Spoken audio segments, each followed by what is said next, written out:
प्रतिबिंब जनमानसांचे। बुरुड गावात सीना नदीवरील राम सेतू पूल व राम झुलाचे लोकार्पण। सामाजिक कार्यकर्ते संकेत कुलट यांनी स्वखर्चातून केले पुलाचे सुशोभीकरण। सार्वजनिक स्वच्छता व विकासासाठी लोकसहभाग महत्त्वाचा, आमदार संग्राम भैया जगताप। अहिल्यानगरपासून अवघ्या 3 किलोमीटर अंतरावर असणाऱ्या बुरुड गाव येथे सीना नदीवरील 2 ठिकाणच्या पुलांचे सुशोभीकरण करून साकारलेला राम सेतू पूल व राम झुलाचे उद्घाटन आमदार संग्राम भैया जगताप यांच्या हस्ते पार पडले। सामाजिक कार्यकर्ते संकेत कुलट यांनी स्वखर्चातून केलेल्या या कामाने पूर्ण गावाच्या विकासाला व सुशोभीकरणाला चालना दिली आहे। या उद्घाटन प्रसंगी माजी महापौर भगवान फुलसौंदर, नवनिर्वाचित नगरसेवक गणेश भोसले, प्रकाश भागानगरे, अमोल येवले, मयूर बांगरे, सुमित लोंढे, संजय चोपडा, जालिंदर कोतकर, अवधूत फुलसौंदर, संकेत कुलट, सुभाष कुलट, विवेक कुलट आदींसह ग्रामस्थ व महिला मोठ्या संख्येने उपस्थित होत्या।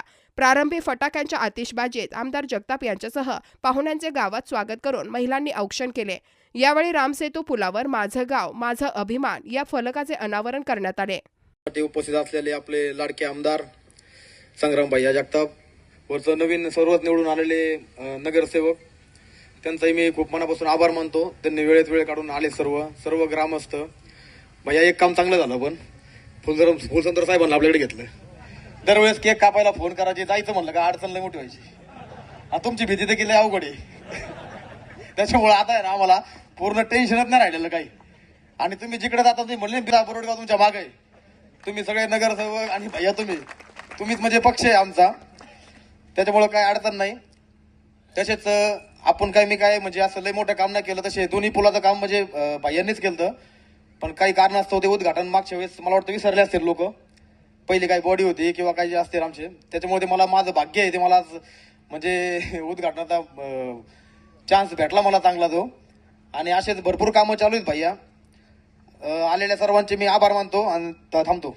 गावामध्ये फक्त सुशोभीकरण नाही तर सगळ्या विविध वेगवेगळ्या कामांकरता ज्यांनी पुढाकार घेतला, ज्यांच्या आज माध्यमातून हा कार्यक्रम पुढाकार घेऊन संपन्न होतोय, असे संकेतजी कुलट, त्यांचे बंधू मुन्ना शेठ व त्यांना प्रेरणा देणारे त्यांचे वडील सन्मान्य सुभाषरावजी कुलट साहेब व सर्व उपस्थित पत्रकार बंधू, सर्व आमच्या महिला भगिनी, सर्व उपस्थित मान्यवर अतिथीगण, आज संकेत भाऊ असतील, त्यांचे बंधू असतील मुन्ना शेठ व त्यांचं सर्व कुटुंब असेल, त्यांचे मी मनापासून या ठिकाणी अंतःकरणापासून या ठिकाणी आभार व्यक्त करतो। आपल्या सर्वांना नजर समोर दिसणार आज त्यांनी काम एवढं मोठं उभा केलेलं आहे आणि सर्व काम स्वखर्चातनं आज उभा केलेलं आहे। प्रत्येक व्यक्तीने जर मनाशी निश्चय केला, मी गेल्या 4 महिन्यापासून सातत्याने प्रयत्न करतोय की अहिल्यानगर शहरामध्ये प्रयत्न करतोय की कुणीही कचरा पुढे टाकू नका। म्हणजे अगदी छोटं चॉकलेट जरी खाल्लं तरी त्याचं रॅपर म्हणजे त्याचा चॉकलेटचा कागद हा सुद्धा कुणी खाली टाकू नका। हे कशा करता? कारण की आपला जसं पाहतो, आपण ऐकतो लहानपणापासून, शाळेमध्ये देखील आपण वाचलं की या देशामध्ये राष्ट्रसंत गाडगेबाबा होऊन गेले आणि गाडगेबाबांनी या स्वच्छतेच्या बाबतीमध्ये अत्यंत चांगला संदेश समाजामध्ये देण्याचा प्रयत्न केला। गावोगावी ते जायचे, स्वच्छता करायचे, जाडलोट करायचे आणि मग त्यांना जाडलोट करताना पाहत असताना अनेक महिला भगिनी असतील, आपल्यासारखे सामाजिक क्षेत्रामध्ये काम करणाऱ्या लोकांनी पुढाकार घेतला आणि ते गाव स्वच्छतामध्ये त्यांनी पुढाकार घेऊन राष्ट्रसंत गाडगेबाबांना देखील कुठेतरी हातभार लावण्याचं काम केलं। मग गाडगेबाबा एका गावातून दुसऱ्या गावात, दुसऱ्या गावातून तिसऱ्या गावात असं सातत्यानं काम करत राहायचे। जसं डॉक्टर बाबासाहेब आंबेडकरांनी उद्या प्रजासत्ताक दिन आहे, त्यांनी आपल्याला संविधान दिलं, पण उद्या